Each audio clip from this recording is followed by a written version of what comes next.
Hello বন্ধুরা, আজকে দুপুরের লাঞ্চ নিয়ে চলে এসেছি। আজকের লাঞ্চে কি কি মেনু আছে চলো তোমাদেরকে দেখিয়ে দিই, বেশি দেরি করবো না। তোমাদের দাদাভাই এই হিসেবে কাছ থেকে এসেছে, এসে স্নান টান করে আমি বসেছিলাম খাবার বাবার মানে বাড়িনি, মানে রেডি করে বসেছিলাম, এলে বাড়বো বলে। চলো দেখিয়ে দিই কি রান্না, মানে আজকে স্পেশাল রান্না কি কি করেছি চলো দেখিয়ে দিই। একটা পকোড়া করেছি, ধনেপাতার পকোড়া। অনেকেই আর একবার করেছিলাম, সেটা দেখেছো।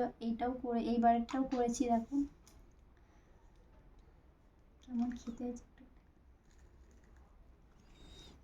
দারুণ।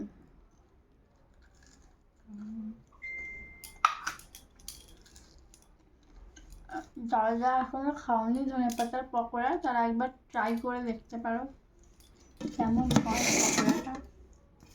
দেখো গরম গরম ভাতটা সবাই রাখতেই চাচ্ছে। আজ দেরি হয়ে গেছে রান্না করতে, কারণ জল ছিল না বলে রান্না করতে, মানে চান করতে গেছি জল ছিল না, তারপরে এসে রান্না চাপিয়ে দিয়েছিলাম, তাতেই দেরি হয়ে গেছে।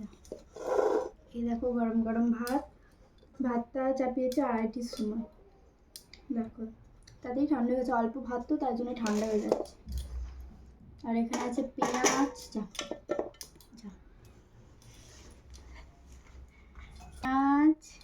লেবু, ঠিক আছে, এখানে আছে নুন,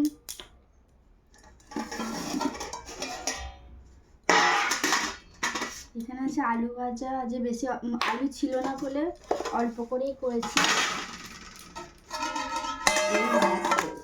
এটা হচ্ছে স্পেশাল, মাছ কিনে আনেনি অনেক দিন, তাই আজকে মাছ কিনে এনেছে। রুই মাছের ঝোল, পাতলা করে রুই মাছের ঝোল করেছি, আলু দিয়ে, পেঁয়াজ দিয়ে, আদা রসুন দিয়ে, ধনে পাতা ছড়িয়েছি। দেখো মাছের পিসগুলো, দেখো পেটি,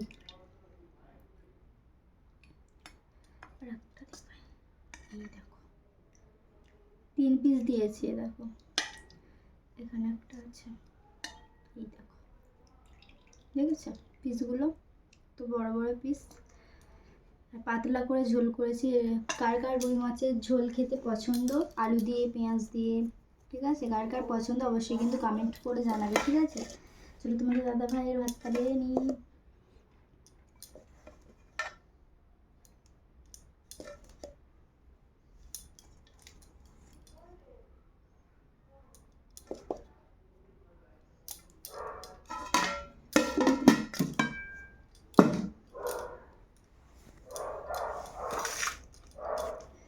পকোড়াগুলো কিন্তু দারুণ হয়েছে, দেখতে হয়েছে, খেতেও কিন্তু খুব সুন্দর হয়েছে, খেতে দেখালাম।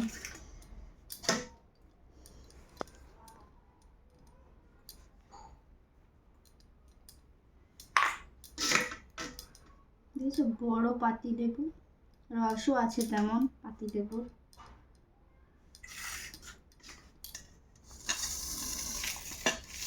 দেখো থালা সাজানো কমপ্লিট, ঠিক আছে, কমপ্লিট হয়ে গেছে থালা সাজানো।